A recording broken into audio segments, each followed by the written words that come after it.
is impeccable shooting coming from New Zealand. Oh, good pass to the corner. Ramos for three. That's good. That's great action there. Kai inside. Soto. Extra basketball. Hard to convert.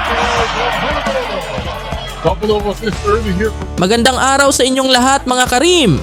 Narito na naman tayo upang pag-usapan ang isang napakainit na tanong sa mundo ng basketball. May laban pa kaya ang Gilas Pilipinas kontra New Zealand ngayong hindi makakalaro si Kai Sotto dahil sa injury?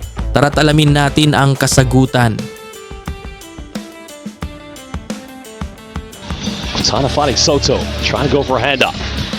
He'll fire a three. This one's up, no good.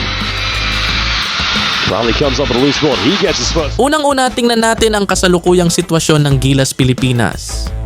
Sa pangunguna ni Coach Tim Cone, may nakikita tayong improvements sa kanilang chemistry at defensive strategies. Ngunit malaking challenge ang pagkawala ng isang towering presence tulad ni Kai Sotto.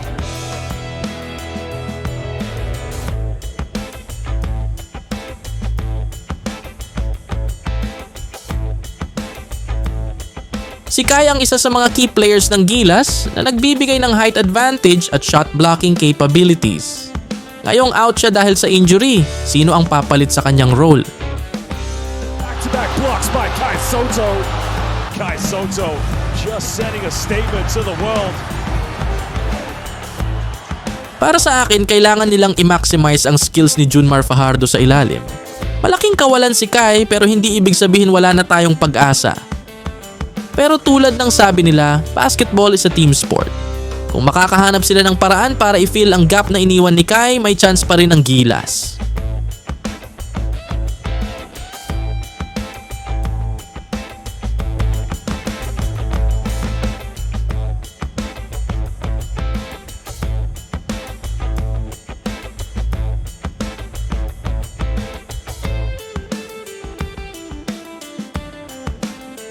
Samantala, pag-usapan naman natin ang kalaban. Ang New Zealand Tall Blacks ay kilala sa kanilang physicality at 3-point shooting. Dagdag pa ang kanilang height advantage at deep bench, kaya't magiging matinding laban ito.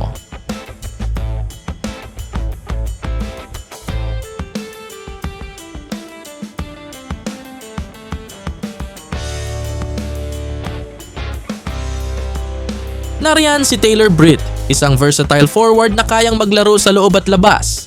Si Corey Webster naman, ang kanilang floor general, ay isang veteranong point guard na kayang mag-set ng tempo ng laro. Paano ito haharapin ng Gilas? Kailangan ng Gilas Pilipinas ng matinding adjustments. Una, dapat nilang i-focus ang kanilang depensa para pigilan ang 3-point shooters ng New Zealand. Pangalawa, mas kailangang mabilis ang transition offense.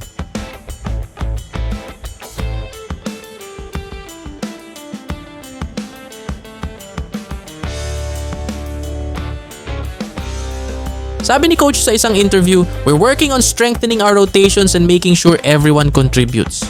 Losing Kai is tough, but we've got a talented group who are ready to step up." Ang tanong, kaya ba ng Gilas na i-fill ang void? Tingnan natin ang performances ni na Dwight Ramos, CJ Perez at AJ Edu sa darating na laban.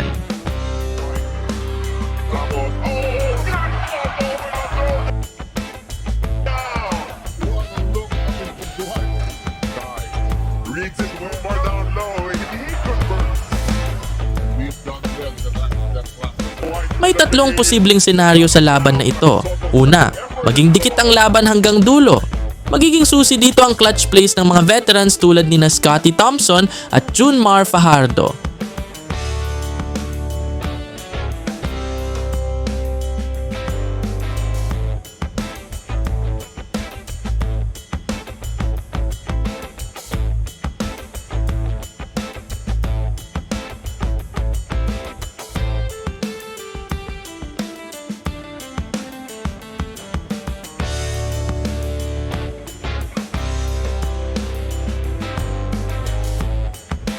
Pangalawa, pwedeng makalayo ang New Zealand sa first half pa lang ng laban.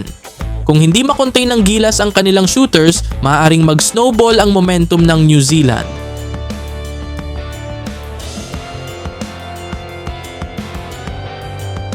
will have to push. They're looking for Bogdanovic. 3-point shot.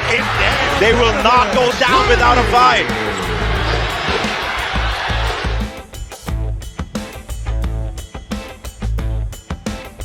At pangatlo ay mag-overachieve ang Gilas kahit wala si Kai. Kung mag-step up ang bench players, hindi imposible ang upset.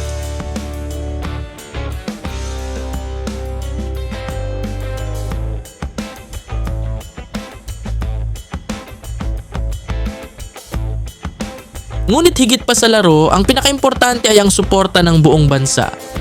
Sama-sama nating ipakita ang ating pagmamahal sa Gilas Pilipinas. Mga Karim, napakaraming challenge ang kinakaharap ng Gilas Pilipinas, pero hindi nito binabawasan ang ating pag-asa. Ang tanong na may laban pa ba ay masasagot lamang ng kanilang puso, disiplina at suporta nating lahat.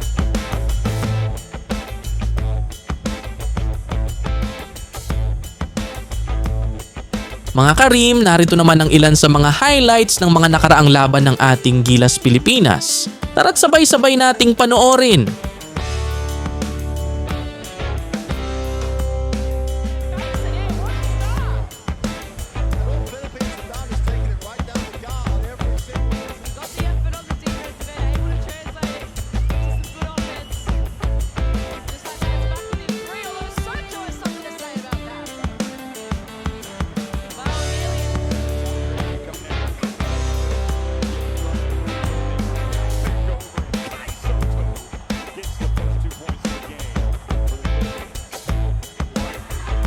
Ramos. Oh, got it off over the throwdown. Reads it well. Oh, no, he converts. Point for the lead. And knock it down. Nice almost second effort in goal.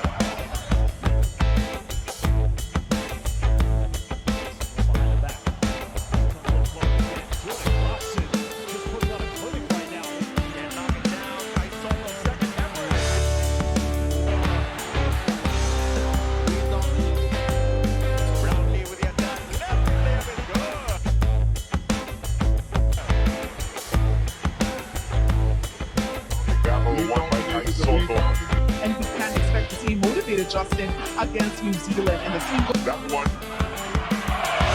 Hydraulian in the JB. Pocket back.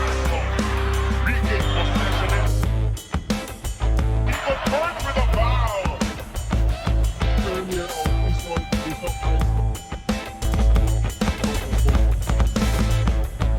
Salamat sa inyong panonood mga ka-hoopers. Baka pwede nyong i-like ang video na ito at mag-subscribe na rin para sa mga bagong updates. Hit the notification bell para malaman nyo agad ang mga bagong videos. Maraming salamat!